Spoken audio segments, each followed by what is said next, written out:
Good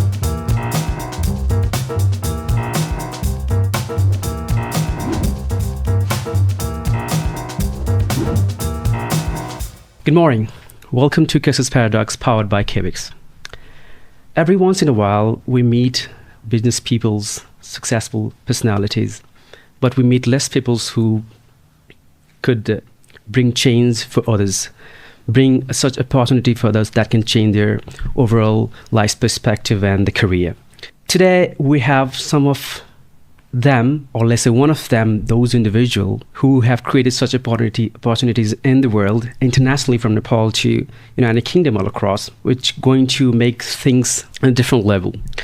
Not as an alumni of British scholars, I have graduated in 2021 class. This conversation going to be more interesting, more meaningful for me.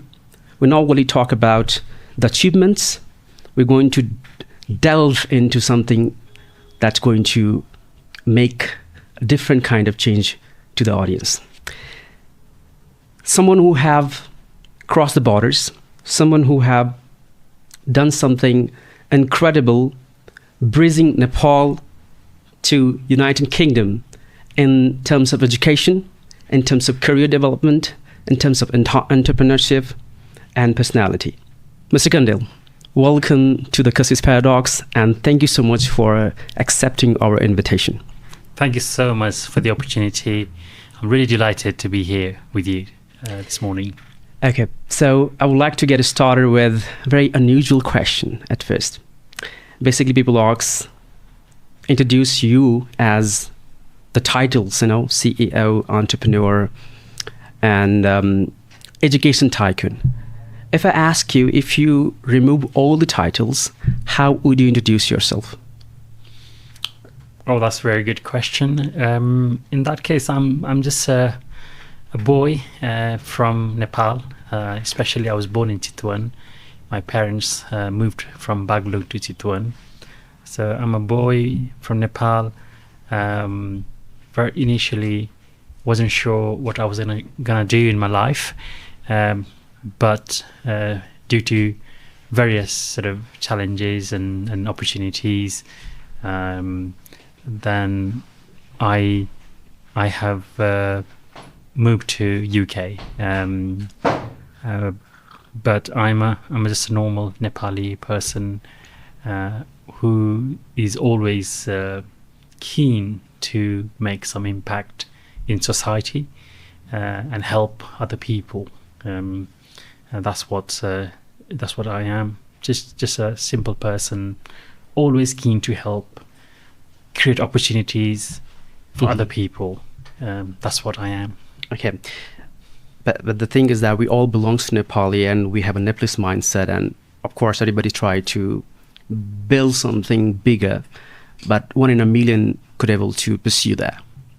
With this regard, I would like to know what early life experiences of yours bring you up where you are today. I would like to get into what are those key life experiences, or let's say mindset, that drag you down something, different than others? Well, I was born in a very sort of reasonable, moderate family, not well off like that, but in the family, my parents always prioritized education. They always highlighted that if you want to achieve something in your life, education must be your priority. So coming from a moderate family, my parents, my mother, my father, they worked very hard to make sure that me, my sibling, got a decent education.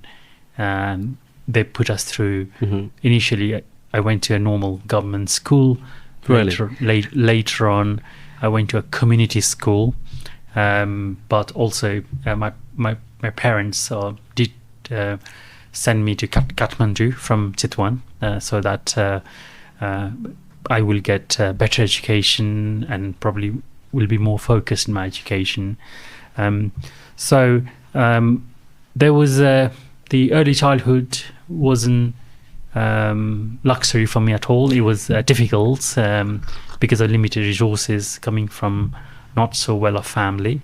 So there was always things that, oh, I wish I had that. I wish I had that. That kind of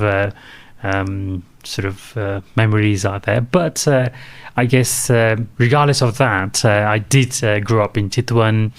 In that time, Chitwan was village in a way. It wasn't. Right. It wasn't like a town city like now. So we had lots of fun during our childhood.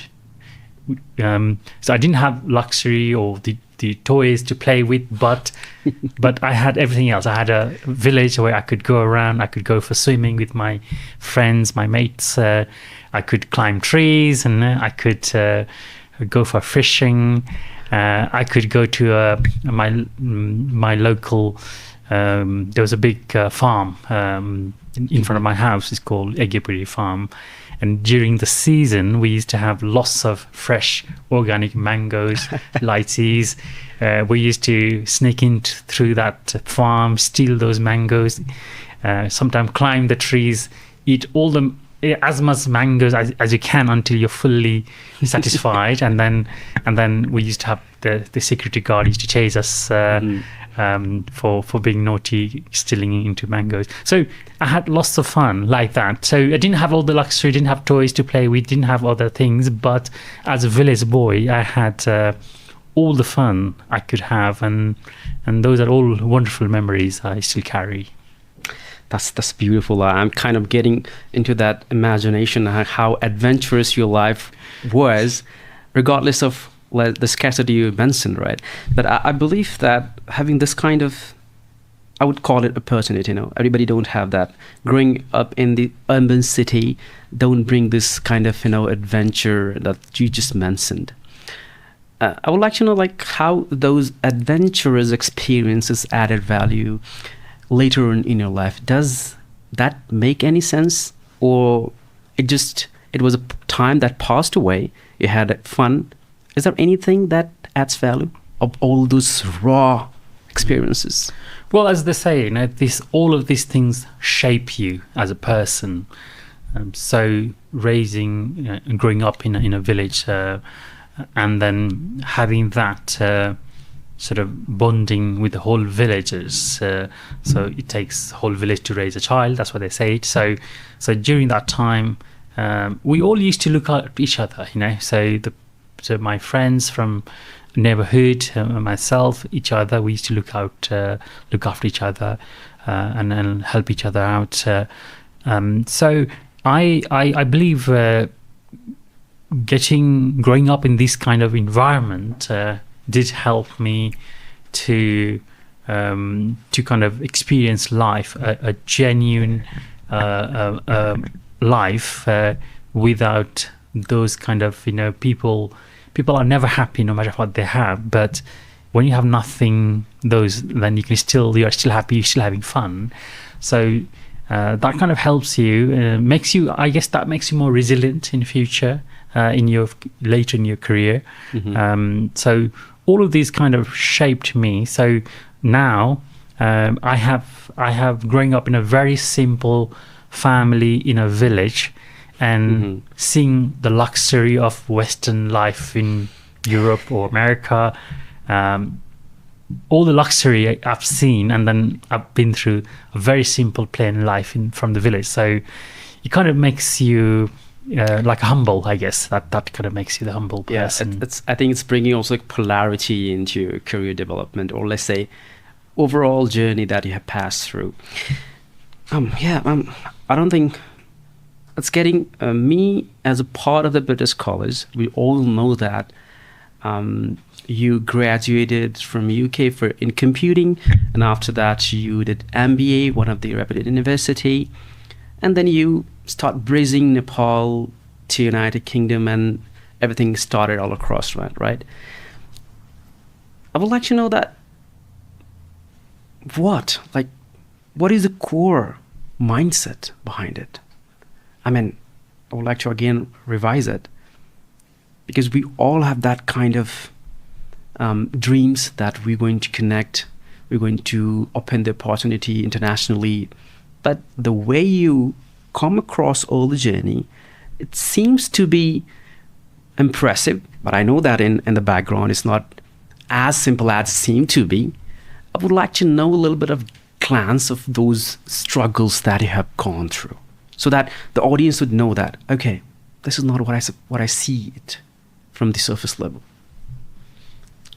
Well, looking at my early days when I traveled to England, that the lack of resources in Nepal at that time and lack of the education was again very competitive. I know the only route you had, either you go to engineering colleges in Nepal or medicine. These are the two mainstream education in Nepal was available at that time, and some my siblings, some of them went through the engineering line. The other sibling went through medicine line. So there wasn't really any other kind of stream of education or opportunity in the country, and the country at that time was going through a lot of Nepal was not very stable. We had lots of political challenges in the country. It was going through different the system, regime changed, political changes, government changes. So sadly, at that time we felt there was lack of opportunities in the country, the lack of resources, and people not having strong financial backing always struggled in this country to achieve something in their life. So that kind of difficulty situation I faced, and then I thought, let me go to the UK, get some education. And I had to, again, there was a financial need in a family where I had to earn some money, pay back my parents' loan they took out to support our education. So there was a financial motivation as well as getting education, and maybe I could earn a little bit of money when I go abroad. So both of those were the core reason. But getting education in the UK really transformed my life. I was a bit uncertain what direction I'm going to take. I wasn't sure what I'm going to do later in my life. I was kind of very confused teenager at the time. So going to UK, seeing that, getting the British education really transformed me into a very mature young adult. And that is what kind of thought, oh, okay, so despite my challenges in Nepal, coming to UK, getting a UK qualification kind of transformed my life. And I thought, oh, okay, this is something I can give it back to my country. And this is what kind of journey started into education. Oh, well, most of us, like let's say most of the Nepalese students, we have a kind of ideal mindset that after getting exposure to my qualification, I would be joining ABC company in ABC position and getting a relaxed, safe salary end of the month, right? And I think that somehow the society also feels this more of pride of being into that zone of having a good job. What was your case? Well, initially I thought, okay, I'm going to do my computer science degree. I'm going to get a good job, and then I'll settle. That was in my head initially. Then I got my qualification. I got a really good job in the field. Initial days were all struggle. First few years, like many Nepali students, when they go abroad, they have to work hard. They have to do all the basic minimal jobs, and they have to balance their life with working, and then again studying. Yeah, it is a struggle. So after that initial days, I was very lucky to get a decent job in a good company where I used to be the IT. I worked in IT manager, and I used to do pretty much everything managing the tech within the company. So that sort of gave me that opportunity. I had a good job, I had a good income, but I wasn't satisfied. So I wanted to do something. Why so? Unique, I thought, okay, why do I just carry on working in the UK and just disappear in this big economy, or should I do something unique? Should I create something new, and then maybe I can contribute, give something back to the community, back to my country. So that feeling was always there. And then my first venture, education or business venture, was education. So I opened a private college in London in 2003 with my brothers. So that was my first business venture, and I guess there was a lot of motivation, support, encouragement from family as well. So my father, my father was also. He was also well known to be an educator back in his village in Baglung.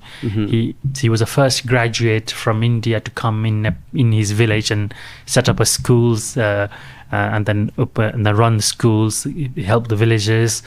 So my father had that in his DNA, education, and then later on I realized my great grandfather also ran like a Gurukul in his village as well. So I think somehow I kind of got into my DNA, and then my first business venture started from education, from a private college in London. Yes, it's for sure, because as I was talking about, it's not likely that the Nepalese go beyond the boundaries. If I talk about you, I'm not talking about achievements. I would like to introduce my audience that the mindset behind the leaders. I would like to let them know today.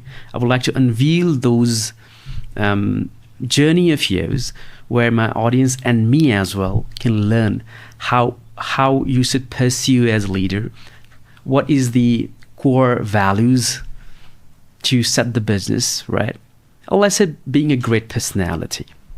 So it's not about your achievements. I would like to dig those secrets today that you've never been let's say discovered ever before in any of the conversation or podcast. And this is not about the postcard. This is having a really meaningful conversation today. Okay, Mr. Kandel. Now, I'm getting more motivated now. Because as a young entrepreneur, I have yet to learn a lot.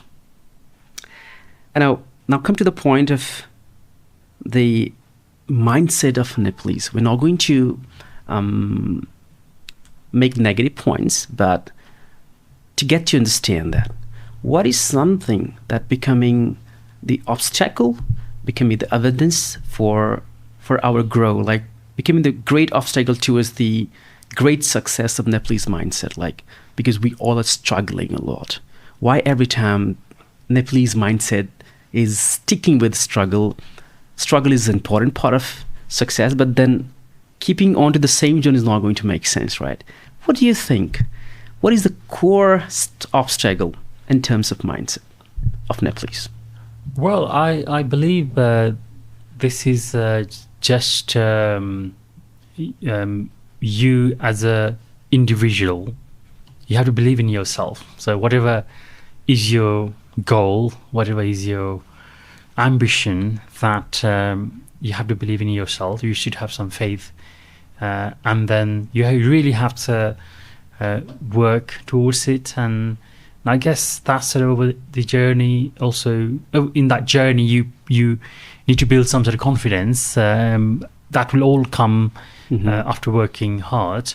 But it's not only about working hard. I think dedication and perseverance. You have to really work towards it. Everyone has a great idea. A lot of people got great idea, but if you don't work on towards that idea, then you'll achieve nothing. So I guess the things which is holding many Nepalese youth back is maybe that kind of encouragement, that kind of confidence and belief that if they, no matter, because most of the Nepali, when you go abroad, because we already kind of in a disadvantaged position because we're from Nepal, we're from a very poor country, right, and then we have some lack of confidence, and people we kind of worry, oh, maybe I'm from Nepal, a very poor country, people might look down on us. So that kind of fear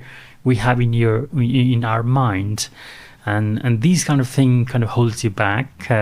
So my belief would be we have to kind of have that confidence that I'm as good as anyone else here, everyone else here.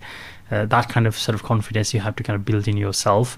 If Mr. X can achieve it, and I can achieve it as well, that kind of thing. You need to have that kind of mentality, so that then you have to be dedicated. Just because you got ideas, just because you have a goal, ambition, you're not going to get it. Yeah, you're not going to get it. You need to really be dedicated and work hard. No success is straight line. You have to go through so many left, right, up and down. Nothing is straight.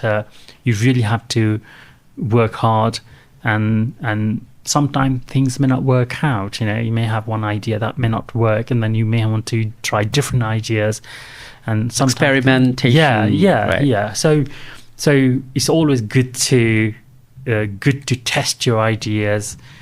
Go through it rather than just thinking and not trying anything. So you should really try that and then go for it. That's what I would think. Mr. Kandel, as you can see, if I just contrary this point a little bit, as what I am experiencing for a while, like most of the Nepalese are going abroad for higher educations, right? They're taking international degrees. But then it's not making a difference here in Nepal again, right? And probably we all know this because they choose the life there to be settled down rather than coming back to Nepal and whatever you just mentioned, taking your ideas and ambition into the real ground to nourish it and grow it, right? Why it is not changing? Why we are more into the life standard that we get in the international places, or let's say education platforms, like UK, US, Australia, the change has not been happening still in Nepal. Well, I would still, I will always still be optimistic around this scenario. The people go abroad for education, and then some of them will come back, and for that we need the local our government here to make policies, introduce policies so that it's encouraging for them to come. Environment, yeah. So without much of support, encouragement from government, there's a lot of Nepali diaspora who have either returned Nepal or they're even from abroad. They are contributing a lot of things for their homeland. It is already happening.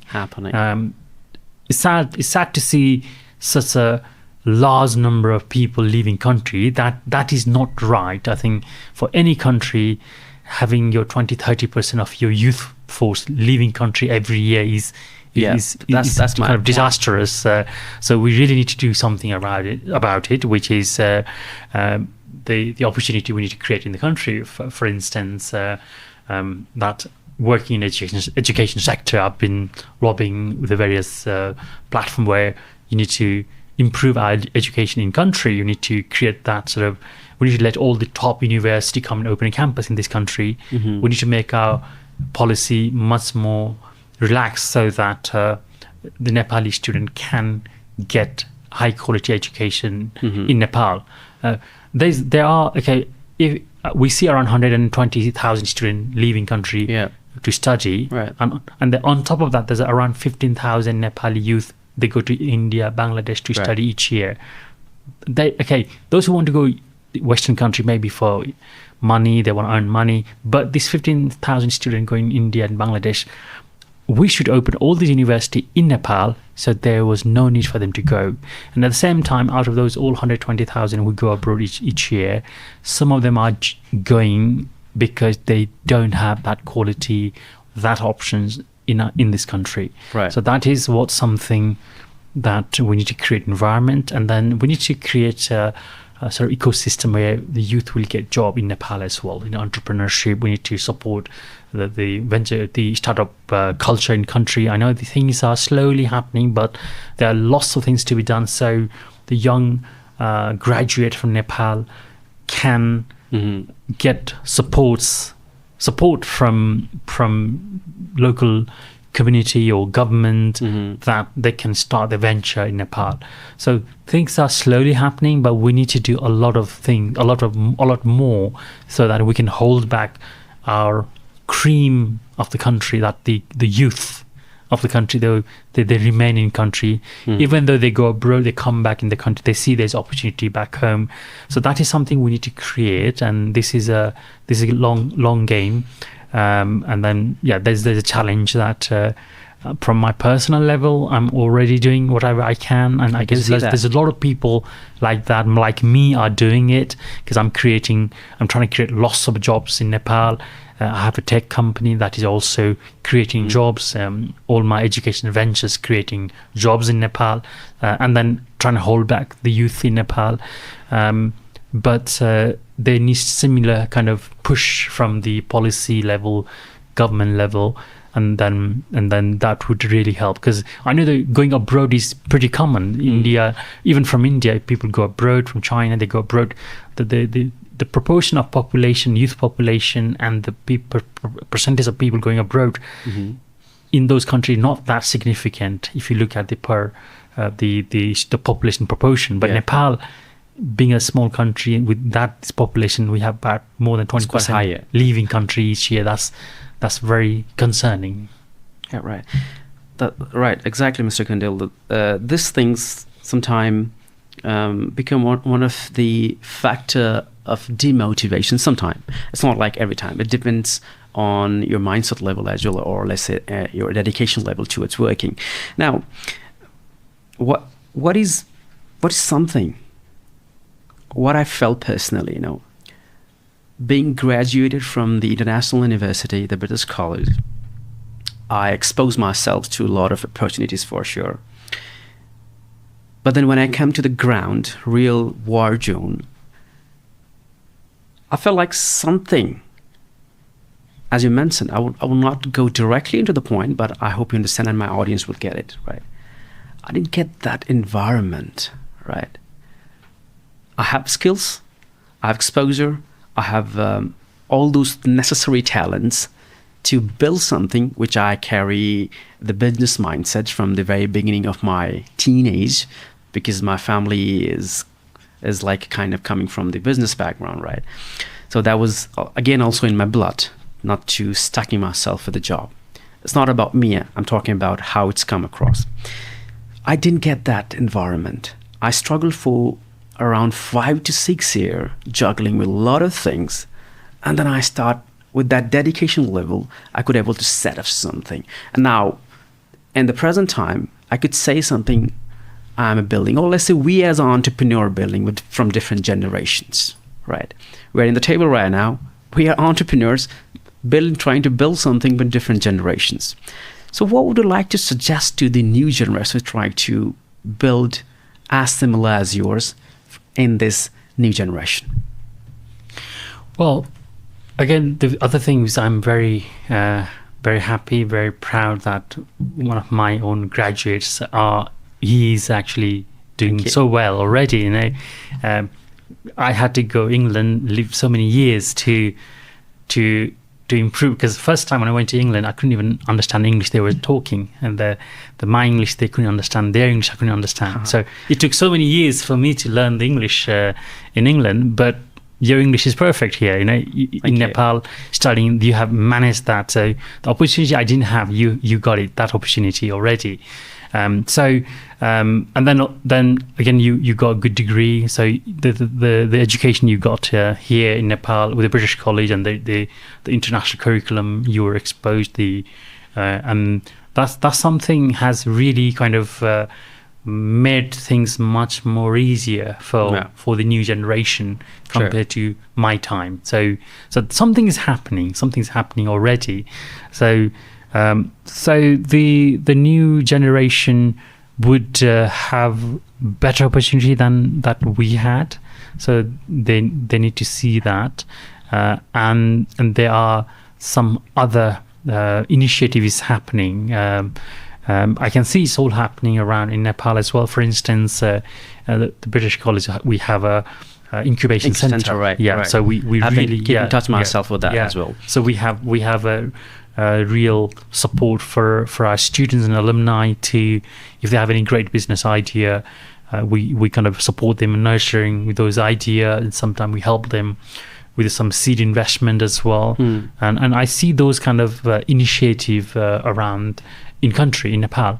But again, I have to say that nothing gonna spoon feed you. You have to work hard. Even if you go to England, it's not that everything's ready there for you. You have to again go and work hard. Even if you go any country abroad, and especially you being from another country, you will have communication challenges. You have difficulties sometimes with the languages, and you are not fully aware of the culture, and then that kind of adds challenges. But being in Nepal, and that you need to have that that mentality of, okay, I really want to achieve this. I want to work hard. I want to be persistent on what I want to achieve. So that is what the new generation, I would say, because things are better than before in Nepal. Things are getting better. Obviously, it is not perfect at the moment, but if you are really dedicated, if you are really persistent, then there are opportunities in Nepal as well. Yeah, right. Now you mentioned about communication, right? Let's come to the point of communication now. As we are in Nepal currently training all across professionals, not only in Nepal, internationally, all across Asia, we're taking learners, professional learners, to Kvex, and we're training communication. I would say English communication, not the English language. It's like we are more into communication. And we are meeting every day tons of top level professionals who are struggling with communication. They are sitting in the higher level of positions, in their own company or organization, but they still lack communication. Now, I would like to ask Mr. Kandel that how has communication influenced your leadership and your decision making so far? The communication is really, really important, and is a fundamental of your if you want to run or manage a team. That's very, very crucial part. In my journey, I'm always improving. I'm not saying I'm perfect. Because I think no one is born. No one is perfect, right? Born perfect. So I'm always improving. I'm getting better each day. But as a leader in my organization, the vision, what I have, needs to be clear with my team. I need to share that clearly, and there needs to be a various milestone that you need to set up, and there needs to be both written communication as well as the verbal, regular sort of follow-up, regular meeting, regular sort of briefings are all important. And at the same time, giving feedback and then keeping them in the loop, keeping people in the loop, and keeping them updated.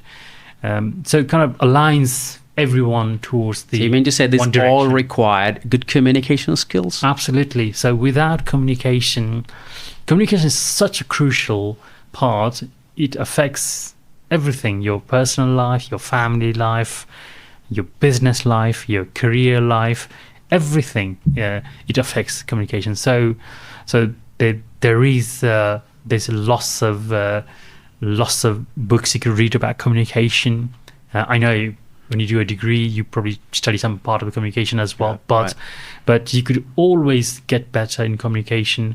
So communication is really key of any success. So if you want to be success in any fields, either in your profession, in your company where you work, or any business you lead, or anything you do, communication is core part, and being a great communicator will be the essential skill you need to achieve something in your life. Mr. Kandel, I'm getting into more into that line. I would like to get the real life instance of your where you have experienced setbacks or let's say drawbacks because at the moment you lack some sort of communication skills. Is there anything, I'm very much sure there are a lot of, maybe you have not revealed it or not like to reveal, but I would like to request here to reveal some of them where you felt like setback because you lack something there in terms of communication. Is there any instance of your life? Well, I guess I've got many examples, but well, even in the family, I would say, within your family, within your partner, your husband, wife, if you don't communicate, and I'm not saying I'm always perfect. I may be sometimes maybe a very good communicator at work, but maybe not so good in the family, in your personal life. So I have had that challenges where my wife always said, "You should have told me this before. You should have done this before." Oh, okay. I thought you know me already. You understand that, but sometimes we take things for granted, and you don't share things, and then and that becomes misunderstanding, and sometimes you assume too much. People will know automatically, but it is so important that so a lot of issues that you have at workplace. A lot of time is because of like big lack of communication. Most of the time, not always, but most of the time. In your family also same. I have had several instances where I forgot to tell something, and then I didn't have. I assumed somebody knew that, and that was not the case, and then that caused some problems later on, and then we had to again fix that issues. So that there has been many instances like that. Yeah, true. Because I believe that communication will not only, as you mentioned, that over assumptions or lacking the emotional intelligence somehow. It's not about language all the time, right? Yeah. So I would like to know some of the let's say one of the where you feel like having a great language is not going to help you out, but you need more than that. Something like getting to know the non-verbal things, getting to know what other might be wondering, not as a magician, but as an individual who can somehow read the non-verbal traits. So, do you think that more than language communication, along with emotional intelligence, plays a vital role? Absolutely. So in your real life, if you are when you meet someone new, a lot of the emotional kind of communication, emotional clues are given. You can see on an individual face, of the body language is that is what you could see. So there will be sometime where you have to say certain things. There will be the time you can't say things. There will be the time you better not to say things. Better not to ask things. Silence. Yeah. So these are all very important in your personal life and your professional life. So that's something, yes, you'll build over the time with experience and some of the things I guess you could again read books and understand and learn from that. But these are very, very important. So it will give you, and there's again, you have to be very selective what method of communication you want to use. Right. Some communication are better in person, face to face. Right. And some communication may be better in writing. And so you need to be smart enough to select the right medium of communication. And I'm sure you could do a whole PhD in communication. So again, that's your profession. I'm sure you're expert in that. But still, we are learning a lot. Because talking to the personality like you or many more, we get to know the real life, because everything you're not going to get in textbook, or maybe not in a case study sometimes. Yes. Because every day passing, new things coming up, the time is changing. The perspective is changing. A lot of things upgrading with the mindset. So I think trying to upgrade yourself in terms of communication by the real-time scenarios going to help more and brings expertise training communication. So yeah, I hope our audience have understood that how communication brings difference in your life. And now coming to the point of the education of higher education internationally. As one of the venture of Fuse British College, would you allow me to talk about it? Sure. Okay, thank you. That's my pleasure, because that's my college, by the way. I believe for last 6 to 7 years, I wonder myself, if I was not the graduate of the British College, where I would have at the place right now. Every time I think about this, I find myself in the desert, I find myself somewhere raw. So personally, I think the degree from British College or International University or college added me a great value what I am today. First of all, I would like to let my audience know this as well.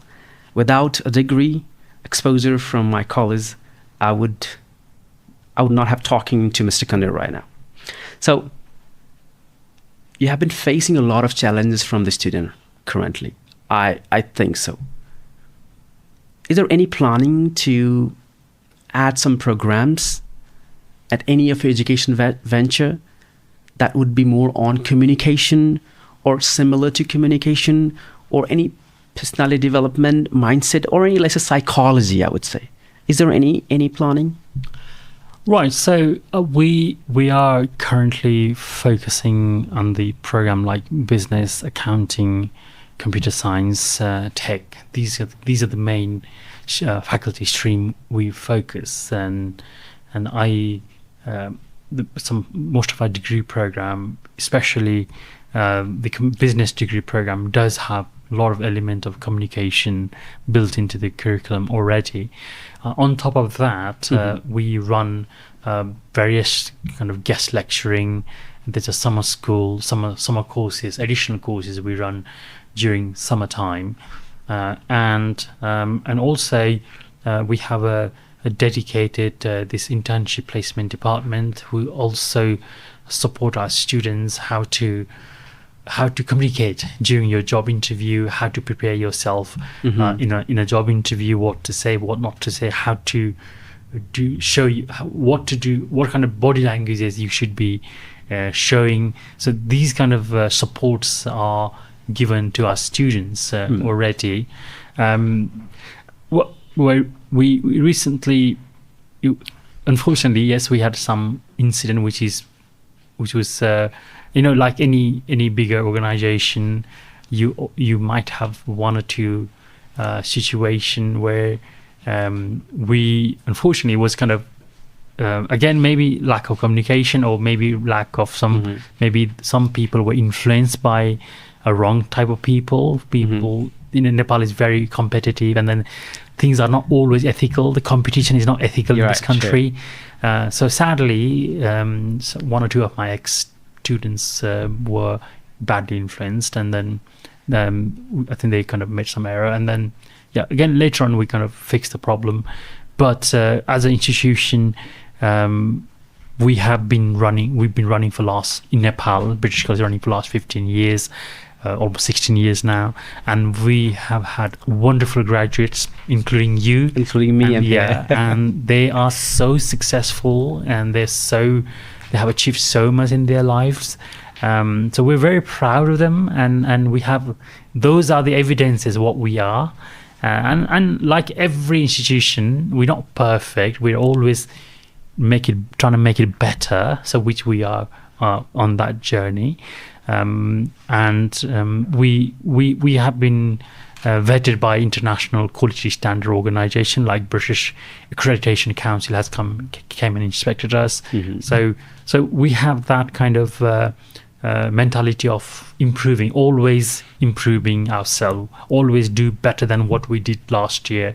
So that kind of mechanism in place in the organization.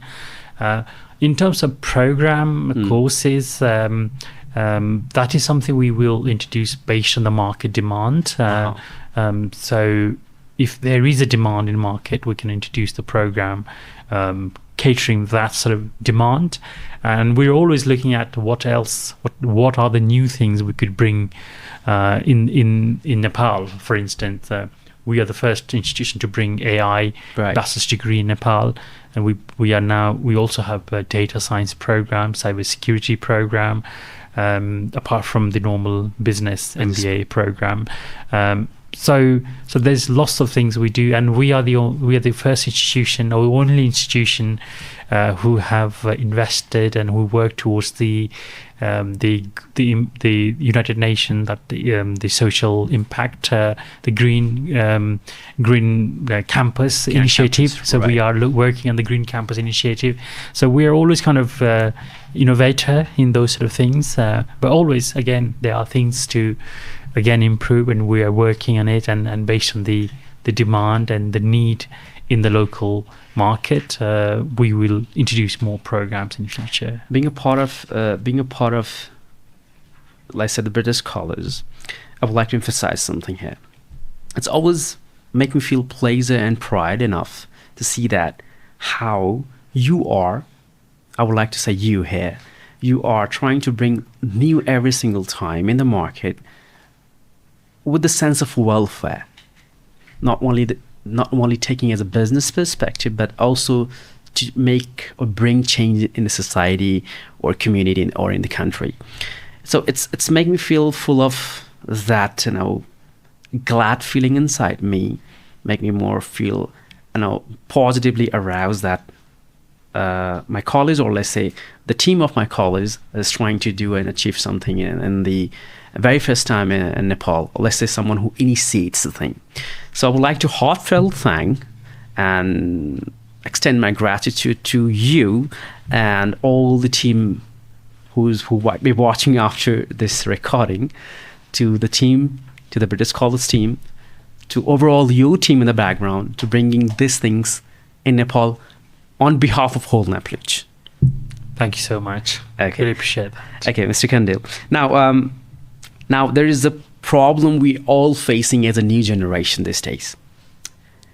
We have tons of skills, great knowledge, great exposure to the chat GPT that we generally, I don't think you have been through that privilege of having chat GPT or AI in your age, right? Any sort of? Not when I was younger, but now I wish I used ChatGPT, Yes. Gemini, and all this AI tool Right. now. Yes. So we have all those now. Although having all those great exposure of information, we lack something. And I believe that leadership. What do you think is some of the leadership skills, or one of the major leadership skills we lacking and becoming the great obstacle towards our journey? Because we still, even me, I feel sometimes I'm out off the track and I'm odd. So like me, there are many entrepreneurs, like in a young one, they're lacking the leadership. What would you suggest to some of them? Right. So I would think, because of all the new AI tools, they are wonderful. They're great. They are so efficient, and that helps you to get your tasks done, gives you a lot of knowledge, lots of information. They're wonderful. But these, if you are too much dependent on these AI tools, you could use it to make you more productive, but if you over rely on these things, it's kind of making human intelligence more dull. I think that is something that's a great fear of these things. If you rely too much, like the human mind of the critical thinkers, we're the best critical thinkers, and we have that sort of intelligence, the intuition that we have, that the machine will not easily replace that. But if we become too much dependent on that, that will not. I think what you have to do is you have to use the tool. Definitely, you have to use the tool to become more productive, more efficient. But if you just rely, for instance, let's give an example, because if you go to university, Right. yeah, you could do your assignment can be done by ChatGPT. Whole assignment can be done. It's quite like a piece of cake these days. Okay. And it can write all these thousands pages document for you easily. But that's not a human intelligence, that's a machine. And if you had to do that for yourself, if you went to university, if you use those kind of tool, obviously we have a mechanism where if you use ChatGPT, we can easily detect that. Our colleagues at university can detect that. But what we can is, if you need information, you can use these kind of tools. But if everything is written that by you, then in real life you won't be able to think, be critical thinker, or be creative at all, because then you can't really do any decent, proper anything at work, and everything will be machine. So that's why I would my thought would just we have to utilize this tool. Like in old days, people thought calculator will, when the calculator first came, people thought, oh, this is nonsense, this is gonna make all the human dull and everything. That was the debate before that, but the different scenarios, supporting us a lot. It's supporting. So that's how AI will do that. But again, we can't be too over rely on that. So there are the times when we use AI, then the time we don't use AI. But let's use AI, increase our knowledge. I think the information and knowledge is on your fingertip now with the help of AI. But as a human, the leadership skill is not given. AI doesn't give you that. So that's you have to bring it. That is something you have to learn it. Nobody's born with that. You have to learn it. You have to make mistakes. From mistakes you make, you learn. You get better, and then you need to do more study, research, read, and then practice, and then practice and practice, and that's how eventually you become a good leader. So that's what I would say. The machine wouldn't really replace that. So you still need to go through your old-fashioned journey of learning things. That is also important to be a good leader. That's triggering, Mr. Kandel, because I was confused that, maybe I think so, maybe I'm wrong, but now your statement has proven that I was not wrong, right? And I'm very much sure the audience would feel the same what I'm feeling. We should not rely on the AI in such a way that we forget that we are human and we lose our critical thinking skills, and every decision making come to the point of ChatGPT chat box, where you're going to feel like at the end of the day losing big things, So let's not be a machine. Let's not rely in such a way. Take this apart. Get smarter by using AI tools. And leadership is something you cannot get out of it. You have to go in the real ground and grind yourself, as Mr. Kandel mentioned. So thank you so much for the clarification, because this is a small thing, let me tell you, but even top level professionals we're dealing every day have this lag. I'm very much surprised and get afflicted at the same time that why is this happening? They are the CEOs and the chairperson of the great companies, but then this common thing that they feel like, I have a ChatGPT and whatever comes across, I will do that. I will get the decision making. But they end up with something rough then. So I'm allowing myself to teach or learn from you as well, and my audience too. So thank you so much for clarification, Mr. Kandel. Now we are getting into the end, let's say the wrapping part. I would like to get one secret of your life that you never ever revealed. I won't say your weakness, but I would say something about your personality trait. It could be positive, it could be negative, something that you feel like you have as a positive one, as a negative one, that you never ever revealed ever to anyone or any of the show before. I want you to take some time. Well, that's a very interesting question. I would probably have things that no matter end of the day, I'm just a simple person inside, deep inside, like any other human. I wouldn't think that. I personally just love to have a quiet times. I'm one of my probably secret is that I prefer listening than talking a lot. So I'm a great. I try to listen to the people, and that is what probably I would say. But I don't know if I could tell all my weaknesses. Maybe that's not a great idea. Everyone has a weaknesses, and we have to work on it to improve it. So no one is perfect. That's what I would say. But my personal thing is I'm probably a great listener. I listen more than I talk. I think this is, again, I would like to connect to the communication skill. The more you listen, the more you sound smarter and powerful, right?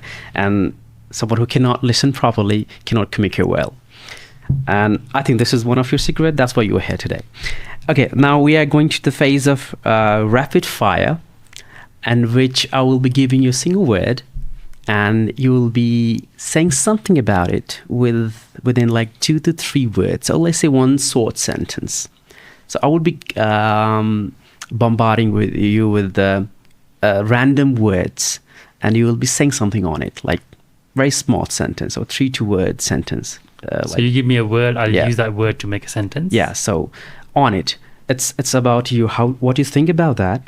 What's your perspective about that? What's your sense of feeling about that thing or that specific word?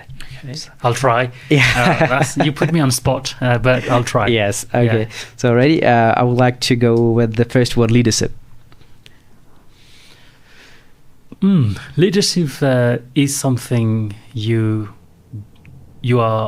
build that over the time of experience and knowledge, and great leaders are those who support your subordinates and help them to be great leaders. Okay, discipline.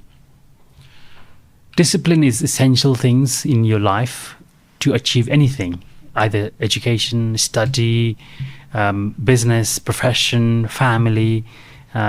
Is crucial part of the human success. Liberty. Right. Liberty is something, again, I would say that is something needed for people to grow and give a space to other people. That's a part of the life as well. International degree. If you want to, in the age of globalization, international degree is something that it helps you to become a global citizen. Communication. Communication, as we said, is an essential part of everyday life, or in a profession or in your personal life. Arrogance. Arrogance is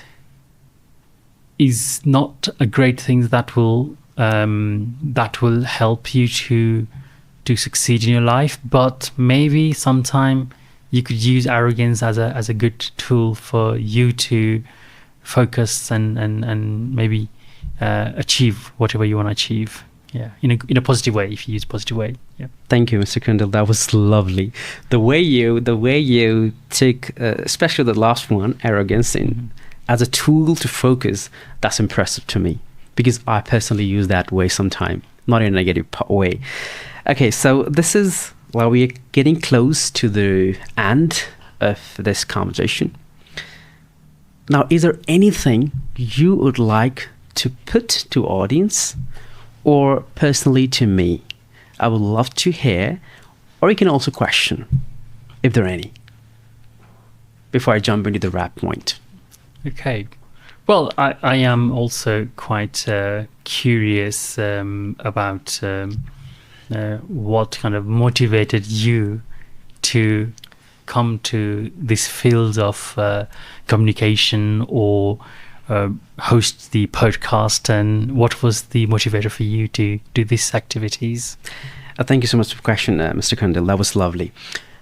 If I just talk about motivation, I would say not exactly the motivation. I would say I was more influenced by my own emotions and the journey I have been through from my family background, because I've seen a lot of scenarios where lack of exposure and communication skills become more disastrous, and those experiences fill me with something like fire inside me to get the expertise of what was lacking and become disastrous to me and to my family and to the career, let's say. So that was a motivation that influenced me to get into the ground, get to know the peoples, talk to a lot of peoples, getting to read a little bit of psychology, and bring something that can help others. Because in today's scenario, like, people have everything, but they lack the soft skills, I would say. So with that perspective and the values inside me that I'm going to help as yours, not as big as yours, but probably in the future, to help others, to create the platform, to grow, this bring me up to this today. Impressive. Okay, so this is the wrap. I think we are completely heading to the wrapping point. Before I just gesture to my team to wrap this session, I would like to ask the very last question to you. How do you feel today being in this conversation, at the end of this conversation? Well, I really enjoyed it. Sometimes you don't get that opportunity so many times that you be very open and talk. That you created this very comfort environment where I could just speak naturally. That was a motive of mine. Yeah, without thinking too much. I can just say things. So I really enjoyed this session. You made it very comfortable for me to talk. That was great. And thank you so much for coming. Thank you so much for your time, Mr. Kandel. I really appreciate it. And I'm looking forward to see you again in the future in next session of the conversation. So pleasure to be here. Great pleasure. Really enjoyed. Thank you so much. Thank you so much. Thank you so much.